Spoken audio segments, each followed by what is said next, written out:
Hello, my name's Riley, coming to you live from Oneonta, Alabama, a town full of rich history and tradition. Did you stop it?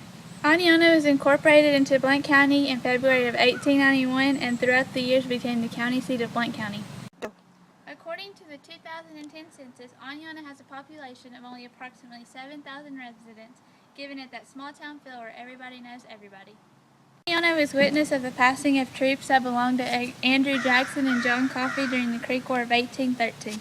The town then grew economically with the arrival of the railroad in the 1880s. One place you can visit to know more on the history of the city is the Blount County Memorial Museum, which is dedicated to the history of residents who have served in the military. A big tradition in Oneonta is the Covered Bridge Festival. A multitude of bands from around the area come and compete in the annual Covered Bridge Marching Festival. It is an all-day event where the community comes together for a day of music, games, and food.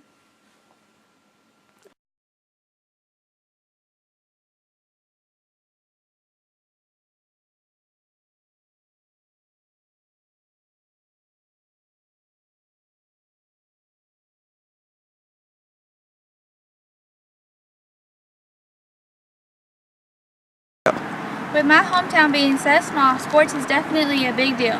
Oneonta is home of the Oneonta Redskins.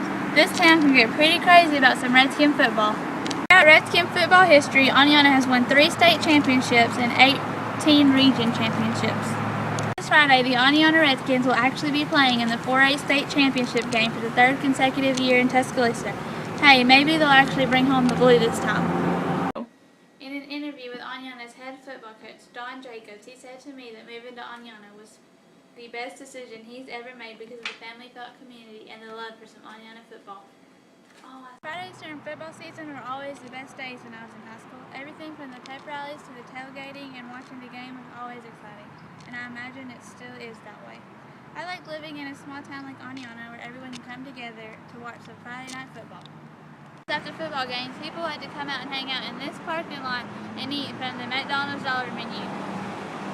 When it comes to finding things to do in Oneonta, well, there isn't much.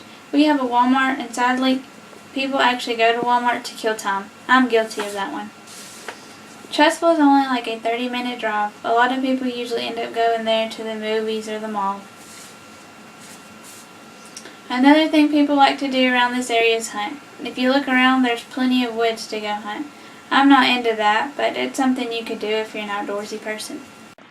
Another thing you could do is come to the city park. If you come out here on a Wednesday or Sunday night in the warm weather, there's always some kind of soccer game going on or any other sport, and to be honest, soccer is my kind of sport. One last place I'd like to show you is Palisades Park. It's not in the city limits, but it's only like a 5-minute drive from the town.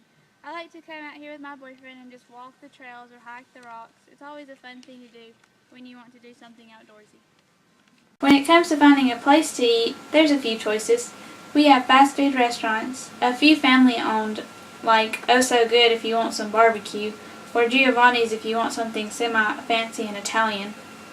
But other than that, it pretty much comes down to fast food.